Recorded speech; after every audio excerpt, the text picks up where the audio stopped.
Hey everybody, I'm Tom Vasel. Welcome back to 6,000 Better Than These, a series where we talk about games on Board Game Geek that are rated lower than 6,000, or we're actually in the 7,000s now. But there's some good stuff in these games. And I like looking at these because we're not looking at the hottest, the newest stuff, but just stuff that we can find. So let's take a look at games. Today, I believe we're taking a look at 7,301 to 7,400. We'll start with a very good game, especially for kids, called Cupcake Academy. Now, kids' games are particularly ranked low on Board Game Geek to begin with. This one has different color-shaped, different cupcake colors and sizes here, and you're moving them around, trying to get them back and forth, kind of like that little peg game that you find at Cracker Barrel. So, yeah, it's a fun game for kids. Artifici is a game from, I think it was Lifestyle Board Games. This is a game in which you are putting some resource into other resources. It's kind of it's a very Euro-style game with a magical theme, and it's a nice game. Offshore is a game I really enjoy from Aporta Games, and I know a lot of people probably wouldn't like it necessarily because the cover's not very interesting. A lot of people don't like the theme, which is build, drill, and export. But it works pretty well. Some interesting things. These guys from Aporta do a great job. Chopstick Dexterity Mega Challenge 3000 is exactly what you might think. It is picking out stuff from a bowl with chopsticks. The end. Antler Island. So Antler Island is from Fragor Games, from Gordon and Fraser Lamont. And they made games. And this one here, all their games usually look like they found some sort of Christmas ornament and made a game out of it. Here you have these little deer, and the game was all about running these deers around the island and mating them and having more. It was not a great game. It was okay, but always amusing with the stuff they make. Here we have Halloween. This is not a brand new game. Sorry, I'm mixing this one up with a different game called Halloween. This one is not based on a movie. This one is from Quinid Games and is a straight-up Euro-style game with a Halloween theme. All the cool plastic ghosts. This is one that's completely forgotten in the annals of time. It's just missing it for me on being a game I want to play, but I do like the theme, and I do like that it was something different. Holly Golly. This one, 3,200 ratings. This one's here in the middle. You love it or you hate it. I'm in the not enjoying it fan club. You're flipping over cards, then you hit the bell based on how many are out there. Let's see if there's 5 of a kind or something. I forget what it is. All I know is I have played this game before with teenagers where I just sat there. I might as well have sat on my hands for the number of times I rang the bell. Holly Guy, very popular though all over the world. Sink or Swim. So this is a game from Bezier Games where they were trying to kind of get a game that was like The Crew. Just doesn't work. Not a great cover, not a great theme. This one died real quick on the vine. Key to the Kingdom. This is the reprint of Key to the Kingdom, the original one. We'll take a look at the original one here. You may have seen this one back in the day. And so Restorations remade it. It's sort of a kid's game at this point in time, or a family game. But I enjoy this one. You have a bunch of cards. You're moving around on a board that opens and closes. You can use these cards to modify your dice rolls. A lot of fun. I really wish I had this game when I was a kid. Peace Pack. So Peace Pack is not a game. In fact, it is a it's a system. You have these tiles that are different suits. You have some dice. You have some pawns. You have these.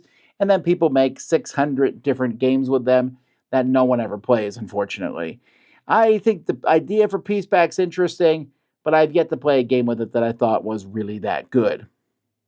Tomorrow. I'll love you tomorrow. Well, not in this one. This game is about eliminating the population of Earth. I don't love the theme, and also it's not a great game, so that's pretty much all I can say about tomorrow. Just not so good. This one here is one I know a lot of people found interesting. I just want to point out the mirroring of Mary King. I like how it changes from this to, oops, wrong one. I went the wrong way. To that. Never did play this game, though. Let's see. Legend of Robin Hood from 1979. Tricks and Phantom. This is one of those ones that I am going to have a hard time remembering, even though I was only like 4 or 5 years ago I played it.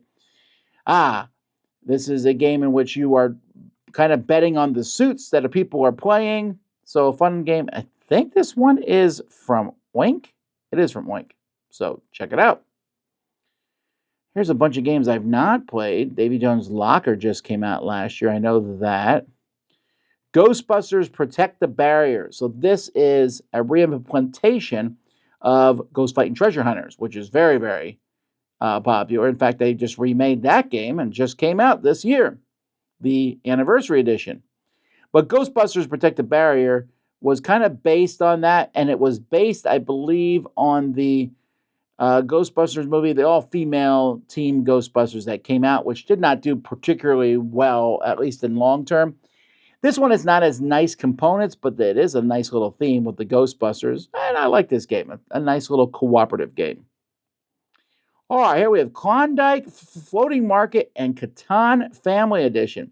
So Klondike is a gold panning game where you have a big pan there, and you're trying to get gold to come off it without having the other bad stuff come off. That's it. You roll around. That's the whole game. It's a fun, amusing thing to do, but not necessarily want to do it for a whole game.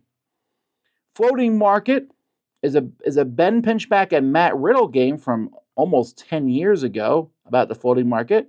So some interesting ideas here of buying and selling. It just wasn't interesting enough for me. Catan Family Edition, that's exactly what it is. It's Catan for families.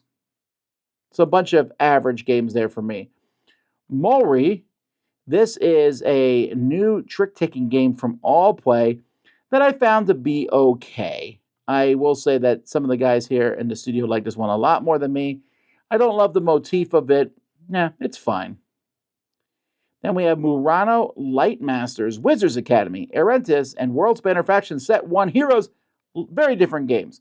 First, we have Murano Light Masters. I really wanted to like this because I thought, the cover and everything looked good about collecting these gems. It's okay. Nice cover. Wizards Academy. I am struggling to remember this one. Oh, yeah, it's a kind of a cooperative game moving around in this Wizards Academy and fixing things. It's good. I don't think the components are great. I don't know if I would go back and play it. Arantis is this is a reimplementation of Carolus Magnus from Leo Calavini. And so you're just moving stuff around. I don't know that I love the retheming of this, although the game essentially has no theme at all. It's okay. Here's one of my weird ratings, an 8.25 for Worldspanner's Set 1 Heroes, which is essentially Duel of Ages 3. They just renamed it, but it is straight up Duel of Ages 3. So many things about this game I love. I think there's fantastic stuff all throughout this. Time, Blackbeard against Annie Oakley, against a future space robot fighting in a swimming pool. All that stuff's fun. I just wish it was a little bit more streamlined, a little bit more for the modern age, which is why I don't give it an 8.5. But I still love it. All right, the Color Monster, that's been out for a while. So now there's a bunch of games here I've never actually played. King's Cribbage, fast food franchise. This is one I never got around to play. I know a lot of people like it. They say it's kind of like a more advanced version of Monopoly. It's not Food Chain Magnate. This is a very different game without great pieces. Travelin', Conquest, Promised Land, and Avignon Clash of Popes. I did not like either of these. This one here is partner mechanisms moving around here in the Promised Land. From what I remember, this game was a little convoluted. And this Clash of Popes game, which came out a while ago, too small of a board.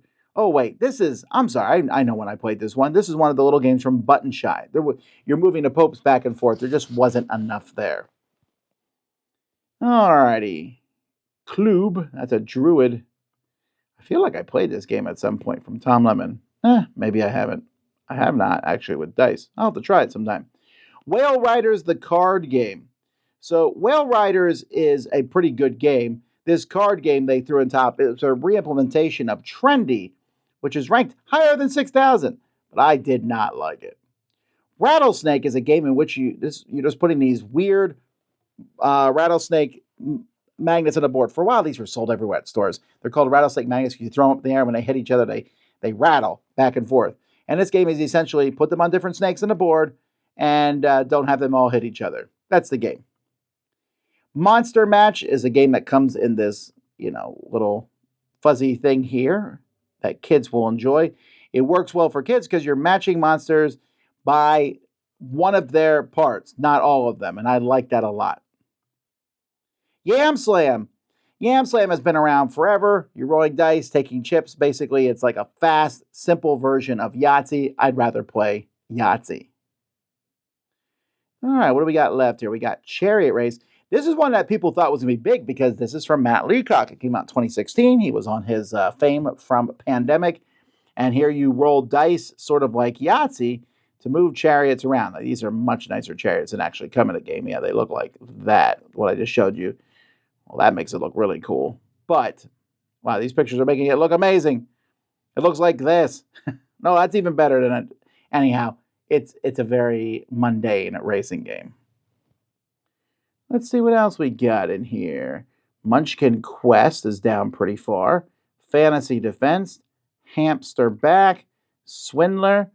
Oh, there's a lot of games here I have not played, but I have played Storytellers, Super Mario, and Rapanui. So let's take a look at Storytellers. This is a game in which you went through a book and tell a story. I thought it'd be pretty good. It's a little too simple, even for kids. Super Mario Level Up is a reimplementation of King Up. Now, King Up is ranked 3,000. Pretty high game. Very simple game. Trying to move people up. To have a Super Mario version of it, I'm very happy with. This works really well. I need to play this with my son since he loves Super Mario so much. It's just a good game. Rapanui is the new version of Giants. Giants was one of the first games I ever played from Matago. I think it's a fantastic game. And then they remade it into Rapanui, which took everything about the original game, simplified it, and not in a good way. And that's it for this period of time here. So let's see in this one what my favorite is.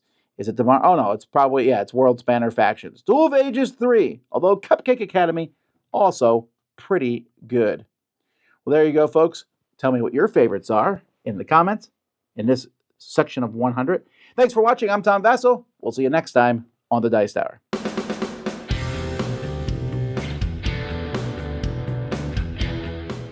Hey everybody, thanks for watching another video from the Dice Tower. Hey, you want to learn more about us, communicate with us? We have a Facebook group, we have a Discord channel, lots of different ways to get involved with the Dice Tower. You can find that in our Linktree link below. So just click that, it will take you and you can communicate with us on Facebook, join our Facebook groups. There's lots of cool things that you can find and become part of the Dice Tower.